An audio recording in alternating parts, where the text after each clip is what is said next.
Alright, recommendation letters. Who do you get it from? How many do you need? Does the person giving the letter need to have a PhD? Can they go before the deadline? Can they go after the deadline? Should you get it from work? Should you get it from college? Well, you might have dime a dozen questions. I have answers to all of them, and you'll get them on the other side of this promo.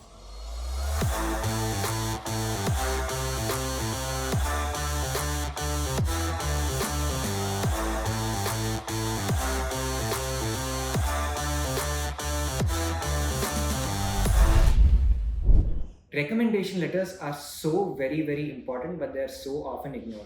We understand that the statement of purpose takes a lot of time, and therefore students feel a lot of pressure and they spend a lot of time on it, which you absolutely should. But then they do a very ordinary job with the recommendation letters using cookie cutter samples and templates. On interacting with admissions committees and on the webinars that admissions committees have done with Gradwell, which are on public domain, the importance of recommendation letters in the admissions committee's minds have been made very clear. They really care about how you perform in an academic setting, an experienced person's evaluation of you across a very similar peer group, and also a measured understanding of your scope for success in the future.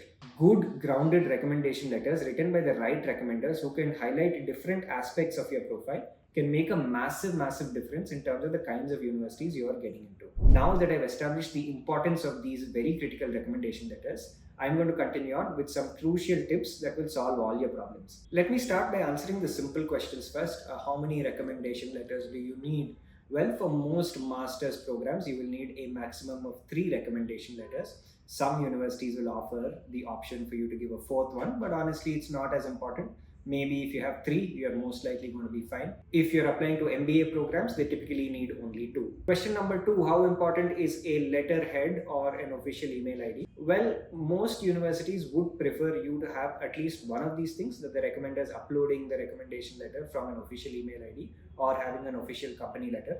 But there have been companies like Oracle in the past where there's a strict policy of not using the company email IDs, and letterheads are also not given to anybody else except HRs. In that case, you can write to the university and request permission, or in the first line of the recommendation, make sure the recommender mentions the fact that there is a policy in place which is preventing them from using either the official email ID or the letterhead. And in that case, it should be absolutely fine.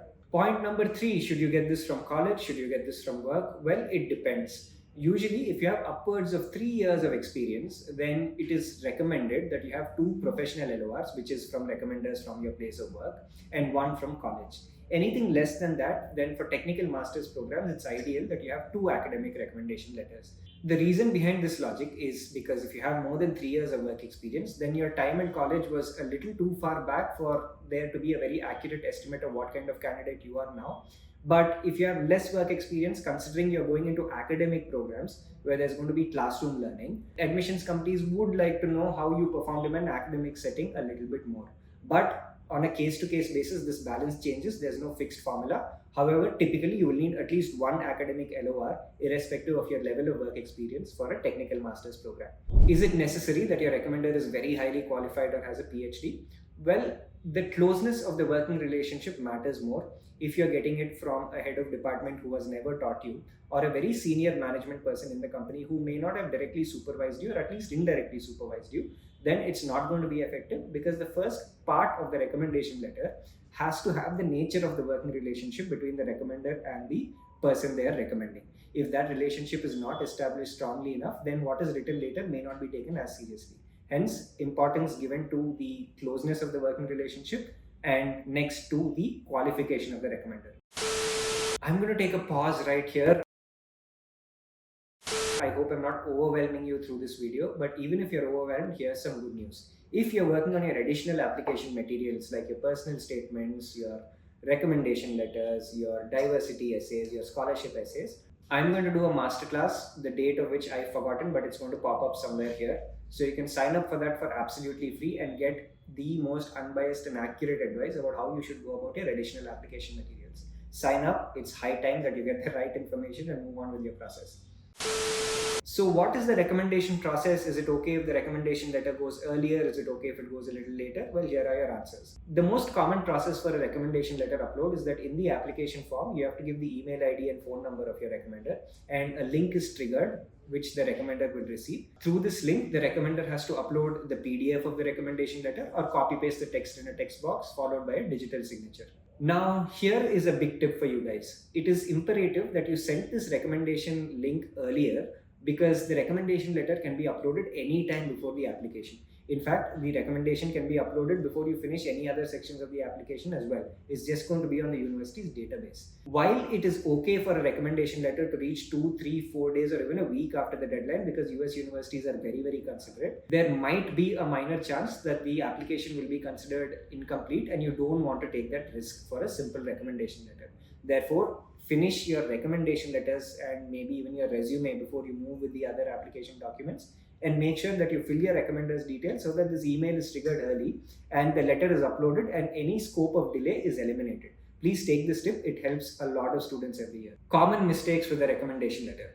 Well, if you are an Indian student and you're watching this, let's keep the elephant in the room out of the room and be brutally honest. Most recommenders want you to give a series of bullet points or even a complete draft so that they can make minor changes and sign off on it. Therefore, you are under pressure to draft an accurate recommendation letter. The big mistakes that I see students making when they have a little bit of control over the content is that they go into heaps of praise, which is very, very unnatural. I've seen sentences like, it's an honor to recommend this student, and this person has inspired me, and things like that. And this is very, very clearly fake. Admissions committees have a lot of experience and they can see through it. The praise and the acknowledgement of the qualities has to be subtle and it has to be balanced. Whenever you're talking about a positive trait of the student, it has to be backed by examples so that there's a justification for the praise. Also, you have to put in context and activities that are relevant to the recommender. If you write about your NGO activities for a recommender who's maybe supervised you on a research project, it just seems very unnatural and it's not going to fit in. So you have to be wise about it, and recommendation letters also have to be short. It is unlikely that a recommender will have the time to write pages and pages about a student, no matter how good that student is. Be very careful while you're curating this content because recommendation letters are very, very important. So those were my key points about the recommendation letters. One final thing to take away from this video, make sure that the combination of the recommenders is solid. Ideally, you don't want recommenders who are talking about too many similar things because it doesn't add another dimension to your profile. Also understand that the recommendation letter could be a chance for you to write about a project which may not have been covered in your statement of purpose, or it could be an opportunity for you to get another further endorsement about a critical project which is the focus point of your statement of purpose. LORs can be game changers. If you need any assistance with your documents through common sense advice like this, which is based on years of experience, you can reach out to us on www.gradvine.com where you'll get no nonsense advice. Until then, please do like, share and subscribe because it helps us a lot and it will help a lot of interested applicants too.